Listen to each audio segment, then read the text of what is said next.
Hello.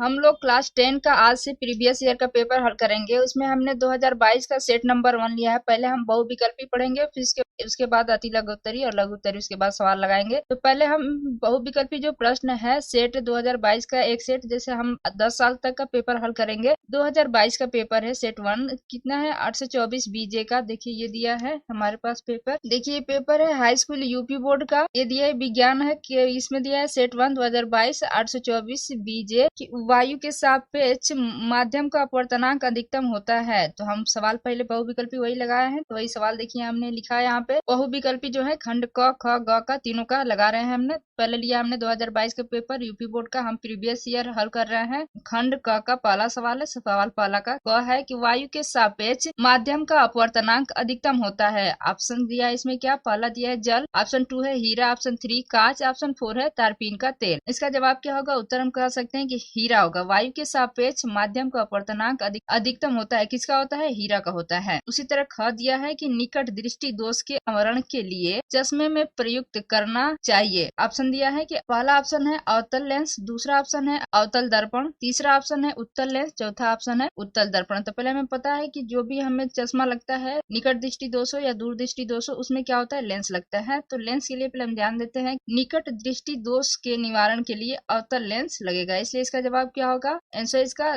Option A सही होगा, अवतल लेंस। अगर दूर दृष्टि होता तो क्या लगता, उत्तल लेंस लगता। ग दिया है कि चुंबकीय बल रेखाएं, ऑप्शन ए दिया है सदैव समानांतर होती हैं, ऑप्शन 2 एक बिंदु पर मिलती हैं, ऑप्शन 3 एक दूसरे को कभी नहीं काटती हैं, ऑप्शन 4 परस्पर काटती हैं। उत्तर क्या होगा, इसका उत्तर होगा एक दूसरे को कभी नहीं काटती हैं। ऑप्शन कौन है, 3 सही होगा कि एक दूसरे को कभी नहीं काटती हैं। अब दिया है घ, यदि फाई क्या है, चुंबकीय फ्लक्स है, और बी क्या है, चुंबकीय क्षेत्र की तीव्रता, तथा ए क्या है, अनुप्रस्थ परिच्छेद का क्षेत्रफल, तो उसके बीच का सही संबंध, हमें सही संबंध बताना है। तो ए दिया ऑप्शन में क्या दिया है, बी बराबर फाई बटे में ए, और दूसरा दिया है कि फाई बराबर बी बटे में ए, तीसरा है ए बराबर बी 5, और 4 दिया है कि बी बराबर 5 ए। तो उत्तर क्या होगा इसका उत्तर होगा बी बराबर 5 बटे में ए। इसके बीच का ये संबंध होगा, इसके चुंबकीय फ्लक्स, चुंबकीय क्षेत्र की तीव्रता तथा अनुप्रस्थ परिच्छेद के बीच का संबंध है, बी बराबर 5 बटे में ए। खंड ख का सवाल देखते हैं। खंड ख में क्या है, केमिस्ट्री का सवाल होता है। तो हम देखते हैं पांचवा है, सवाल नंबर 5वां से खंड का शुरू होता है। तो पांचवा का क क्या दिया है, शुद्ध जल का पीएच मान होता है। तो ऑप्शन ए दिया है 0, ऑप्शन 2 दिया है 1, ऑप्शन 3 है 7, ऑप्शन 4 क्या है 14 है। तो उत्तर क्या हो जाएगा, शुद्ध जल का पीएच मान क्या होता है, 7 होता है। अगर 7 से कम हो पीएच मान तो अम्लीय, और 7 से अधिक हो तो क्या हो जाएगा, वो क्षारीय हो जाएगा। ख दिया है अम्ल से हाइड्रोजन हटाने वाली धातु है। एक ऑप्शन क्या दिया है, ए दिया है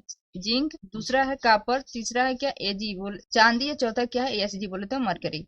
उत्तर क्या होगा, जिंक होगा। जिंक क्या है, अम्ल से हाइड्रोजन को हटाने वाली धातु है। ग दिया है प्रोपेन का रासायनिक सूत्र है। ऑप्शन ए है CH4, ऑप्शन 2 है C3H8, ऑप्शन 3 है C4H10, ऑप्शन 4 है C2H6। तो हमें पता है प्रोपेन, तो हम पढ़ चुके हैं कि मेथ एथ प्रोप। तो प्रोप का मतलब क्या है, इसमें कार्बन की संख्या कितनी होनी चाहिए, 3 होनी चाहिए। इसे आप पकड़ सकते हैं कि जिसमें कार्बन की संख्या 3 होता है। गिनते हैं, देखिए इसमें 1 दिया है, इसमें देखिए यहीं पे दे दिया 3 और कहीं नहीं दिया है 3। इसका मतलब क्या होगा, यही सवाल सही होगा। तो इसको हम कह सकते हैं यही ऑप्शन सही होगा। तो हम कह सकते हैं इसका उत्तर क्या होगा, C3H8। ये होगा आपका प्रोपेन का रासायनिक सूत्र। अब आते हैं खंड ग। खंड ग में क्या है, बायो से सवाल होता है। तो ग में खंड ग सवाल नंबर 9 से शुरू होता है। सवाल नंबर 9 का क दिया है कि वह प्रक्रियाएं जिसमें जटिल कार्बनिक अणु सरल अणुओं में टूटते हैं। क्या होते हैं, जटिल कार्बनिक अणु जो होते हैं सरल अणुओं में टूटते हैं। ऑप्शन ए दिया है उपचयी अभिक्रियाएं, ऑप्शन 2 दिया है अपचयी अभिक्रिया है, ऑप्शन 3 दिया है पहला और तथा दूसरा दोनों, और 4 क्या दिया है, ऑप्शन 4 दिया है सामान्य अभिक्रियाएं। तो उत्तर इसका क्या होगा,